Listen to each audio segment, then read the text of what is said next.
Om Swastiastu. Hai teman-teman, apa kabar? Semoga semua dalam keadaan baik ya. Perkenalkan, nama saya Niputu Kirania Amrita Gayatri.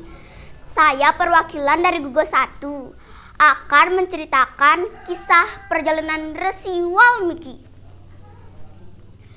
Dikisahkan pada zaman Treta Yuga, hiduplah seorang maharsi yang sangat termasyhur, Resi Pracetasa nama beliau. Beliau tinggal di sebuah pasraman yang indah dan asri di tepi sungai Gangga. Sang maharsi hidup bersama seorang putranya yang bernama Ratnakara. Suatu hari, Ratnakara sedang bermain-main di tengah hutan. Tak disadari, Ratnakara bermain jauh dari pertapaan ayahnya. Ratnakara tak tahu lagi kemana jalan pulang ke pertapaan ayahnya.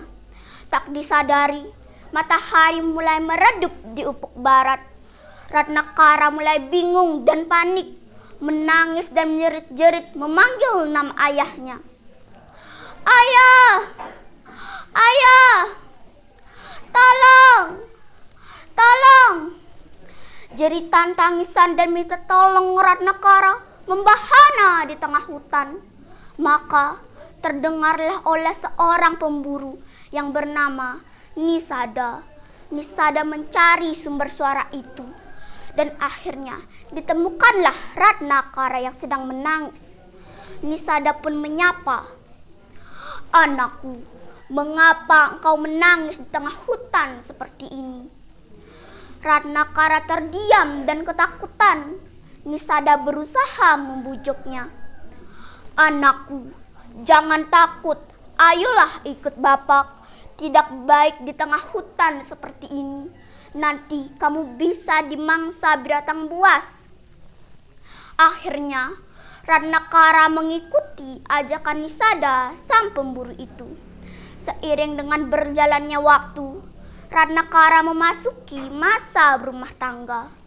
Dan ia dikaruniai anak yang cukup banyak. Istrinya yang baik hati selalu menemaninya. Ratnakara mengasuh anaknya dengan baik. Rumah tangganya rukun dan bahagia. Pada suatu hari, keluarga Ratnakara mengalami kesulitan untuk mencukupi kebutuhan keluarganya. Binatang buruan pun semakin sulit untuk didapat dan terkadang tidak mencukupi kebutuhan rumah tangganya. Ratnakara membuat keputusan, "Aku harus merampok. Aku akan merampok siapa saja yang aku temui." Dan begitulah kehidupan Ratnakara yang semula menjadi pemburu dan akhirnya menjadi perampok. Tersebutlah Resi Narada sedang berjalan-jalan melakukan dharma yatra sambil membawa wina dan menggendong busan kecil dan melantunkan puji-puji kepada Sri Rama. "Rama, Rama, Rama." Begitulah diucapkan oleh Resi Narada secara berulang-ulang tanpa henti. Tak lama kemudian Resi Narada kelelahan dan kurang konsentrasi untuk menyebutkan nama Sri Rama. Yang semestinya diucapkan adalah Rama, Rama, berubah menjadi Mara. Mara yang artinya bahaya atau bencana. Tak berselang lama, tiba-tiba Ratnakara datang menggertak dan berusaha mengambil barang milik Resi Narada. Namun, Resi Narada sama sekali tak bergeming sedikit pun. Malah, beliau menunjukkan wajah tenang dan bijak lalu berkata, "Wahai anak muda, aku hanya memiliki wina dan sebungkus makanan. Jika engkau menginginkan barang-barangku, ambillah nak, ambillah. Tidak usah engkau mengancam diriku. Ambillah nak, ambillah. Tetapi sebelum engkau mengambil barang-barangku, apakah engkau tahu perbuatan yang kau lakukan ini adalah perbuatan dosa?" Ratnakara menjawab, "Tak peduli dengan dosa, yang penting anak dan istriku bisa makan." Resi Narada melanjutkan pembicaraannya. "Nah, sekarang coba engkau tanya kepada anak dan istrimu di rumah.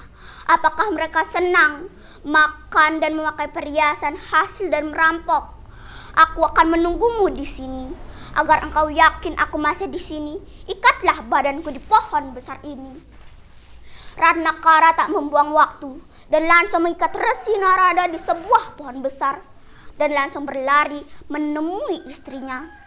Sesampainya di depan istrinya, Ratnakara berkata, "Istriku, apakah engkau tahu makanan yang kau makan dan perhiasan yang kau pakai berasal dari mana?" Istrinya menjawab dengan penuh keyakinan, "Pasti dari hasil berburumu siang dan malam, suamiku."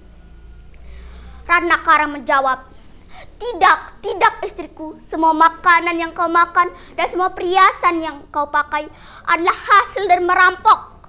Mendengar jawaban sang suami, bagaikan halilintar menyambar telinga sang istri marah. Dasar, macam apa kamu? Aku tidak suka punya suami sepertimu. Pergi. Mendengar suara istrinya yang histeris, Ratnakara berlari menuju Resi Narada lalu berkata, "Ampun Resi, hamba mohon maaf. Istri dan anak hamba tidak mau makan dan memakai perhiasan hasil dari merampok. Hamba dicaci dan diusir dari rumah. Ampun Resi." Resi Narada tersenyum seraya berkata, "Bangunlah anakku, bangunlah. Istri yang manapun tidak akan terima jika nasi yang ia makan dan perhiasan yang ia pakai adalah hasil dari merampok. Tidak patut sebagai suami melakukan hal yang tidak terpuji. Lebih baik makan walaupun sederhana, tetapi jika didapat dengan cara yang baik, maka pahalanya akan melimpah.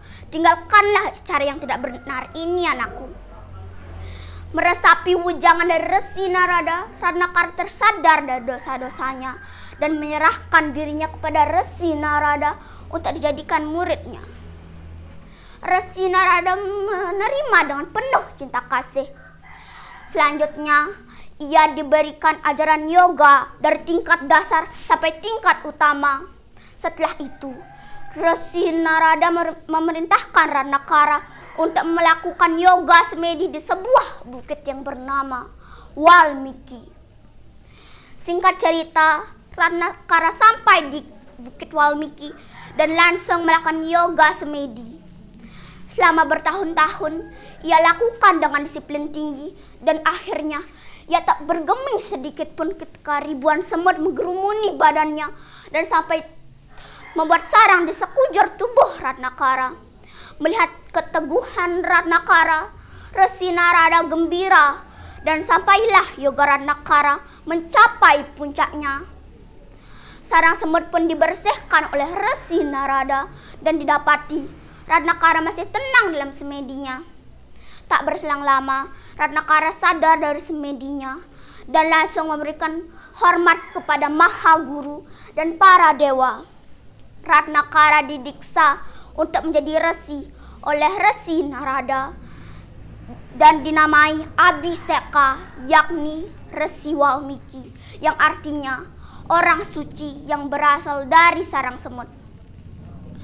Resi Walmiki diberikan anugerah oleh Dewa Brahma, dapat melihat peristiwa masa lalu, masa sekarang, dan masa yang akan datang. Oleh Sang Rama diberikan tugas khusus untuk menulis perjalanannya yang akan menjadi kitab Ramayana yang akan dikenal dari zaman ke zaman. Demikian kisah agama Hindu yang dapat saya sampaikan.